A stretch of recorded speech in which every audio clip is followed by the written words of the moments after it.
예술과 자동차의 관계는 떼려야 뗄 수 없는 관계이다.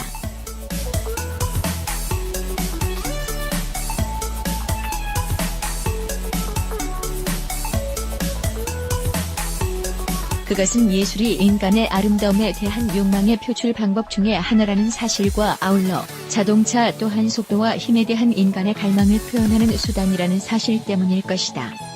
실제로 자동차를 통해서 인간은 근육으로 낼 수 있는 속도의 한계를 뛰어넘은 것은 물론이고 이 지구상의 동물계 전체를 통틀어서 가장 빨리 땅 위를 달릴 수 있게 되었던 것이다. 사람에게 그러한 속도를 가져다 준 자동차는 당연히 인간 욕망의 표현 도구인 동시에 표현의 매개체로 쓰이게 되었다.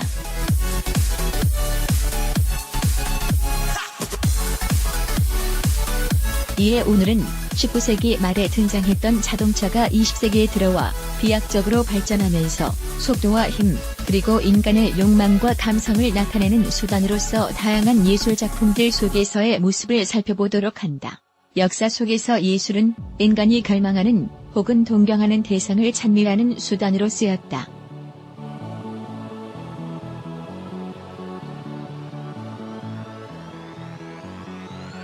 그런 맥락에서 중세 르네상스 이전까지의 예술에서 신의 비중은 절대적이었다.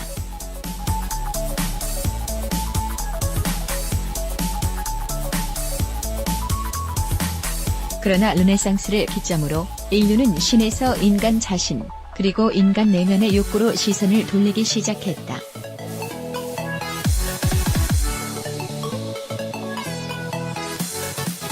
물론 그 변화는 수세기에 걸쳐서 서서히 이루어져 왔고 근대 예술에 와서는 보다 다양한 양식과 방법으로 나타나기에 이르렀다. 불어의 어원을 두고 있는 아르데코는 2차 세계대전 직전의 시기까지 인류의 산업을 수공예에서 산업화에 의한 공업 생산으로 전환되는 변혁을 가장 적극적으로 가시화시켜 오늘날의 대부분의 제품 형태를 결정하는 역할을 했다. 아르데코 인쇄매체, 즉 그래픽의 주제와 기법은 사실상 1차 세계대전 이후 인류가 얻게 된 속도에 대한 강박관념에 대한 은유이다. 이것이 가장 잘 표현된 분야는 자동차 경주 포스터와 같은 아르데코 양식의 인쇄물일 것이다.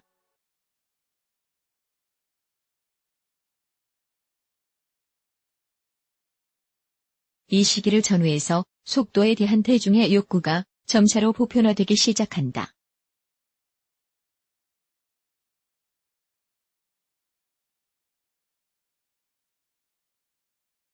한편으로 피카소 파블로 피카소 1881-1973과 같은 입체파 미술가들은 인간의 감성을 사실적으로 표현하기보다는 시시각각으로 변화하는 입체로서의 대상을 표현하고자 하였다. 이것은 1905년에 알버트 아인슈타인 1879에서 1955가 제시한 상대성 이론, 즉 자연법칙은 관성계에 대해 불변하고 시간과 공간은 관측자에 따라 상대적이라는 학설에 자극받아 단지 3차원의 입체를 표현하는 것에 머무르지 않고 그것을 그러는 한편으로 피카소는 자동차라는 기계를 감정이입을 통해 전혀 다르게 인식하기도 했다.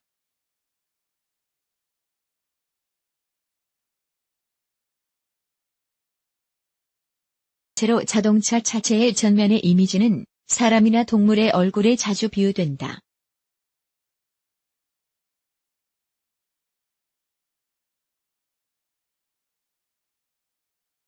그것은 자동차의 앞모습이 마치 표정을 가지고 있는 것처럼 보일 때가 있기 때문이다.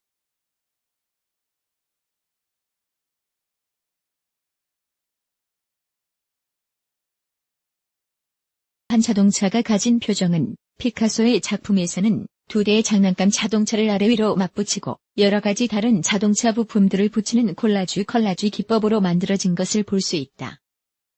여기에서는 자동차의 앞유리창에 눈을 붙이고 각각 앞뒤에 팬더에 뺨과 귀가 있다.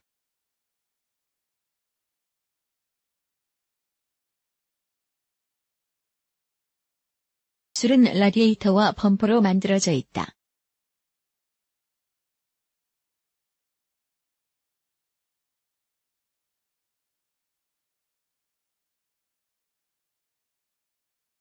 피카소도 자동차 속에서 표정을 본 것이 틀림없다.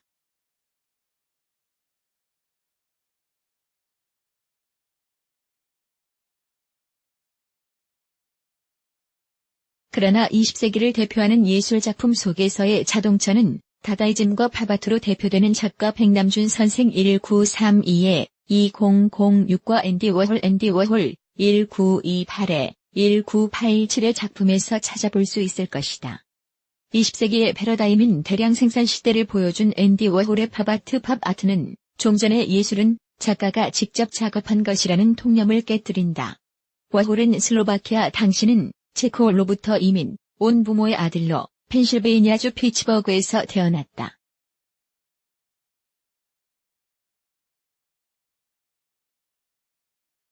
워홀의 작품 세계는 대부분 미국의 물질 문화와 연관되어 있다.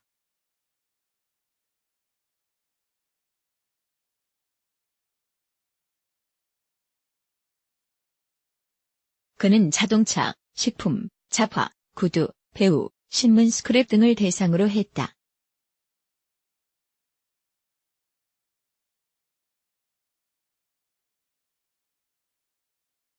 현대미술의 주류를 이룬 거장 워홀을 보면 이민자들이 만든 미국의 문화적 다양성을 다시금 실감케 된다.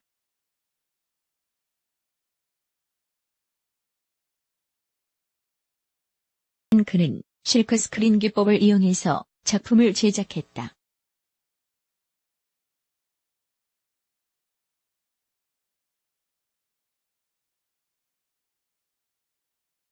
이처럼 주제와 기법 모두에서 극도의 보편성을 추구한 그의 작품은 그 자신이나 대중이 매일 접하고 있는 자본주의의 모습과 주제를 반복하는 기법을 통해 오히려 대중문화의 공허함을 보여준다. 반복적으로 찍어내는 20세기 대량 생산 산업사회의 몰개성적 모습을 표현한 것이다.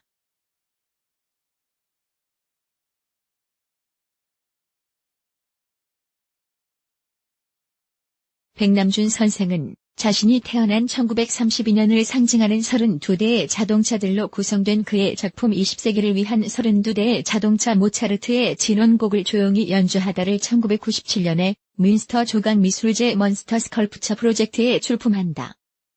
이 작품은 은회색 칠이 된 8대식의 자동차가 4그룹으로 구성됐는데 여기에서 그는 20세기를 이끌어간 자동차를 통해 자신이 태어난 1932년이 재래의 예술을 마감하는 진원곡과 함께 새로운 미디어 예술의 출발점을 말하려고 했을지 모른다. 20세기를 열었던 문명의 하나인 자동차로 백남준 선생은 비디오 아트라는 새로운 장르를 통해 발견한 새 시대의 실마리를 표현하는 의미였을지도 모른다. 최근의 사례로는 영화 앤트맨에 등장하는 자동차 캐릭터들에서 힘과 속도를 보다 직접적으로 나타낸 것을 볼 수 있다.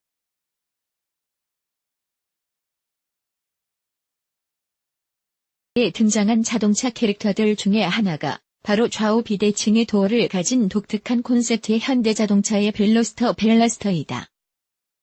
2018년 여름에 개봉된 앤트맨 영화 속에서 벨로스터는 번뜩이는 금속성의 배기 파이프와 화려한 불꽃 문양의 자체 이미지로 무장을 한 채 에너지 넘치는 모습을 어필하고 있는 것을 볼 수 있다. 이처럼 자동차는 다양한 감정과 표정을 보여준다.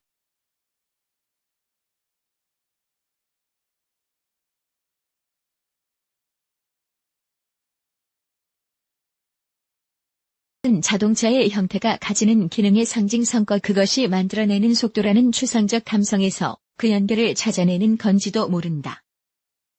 오늘날의 자동차는 이미 첫 등장부터 20세기의 예술품이 보여주는 대량 생산과 인간의 감성을 양립시킨 특징을 가지고 존재해오고 있음이 틀림없다. 그렇다면 자동차야말로 가장 오늘날다운 예술작품의 속성을 가지고 있는 대상일지 모른다.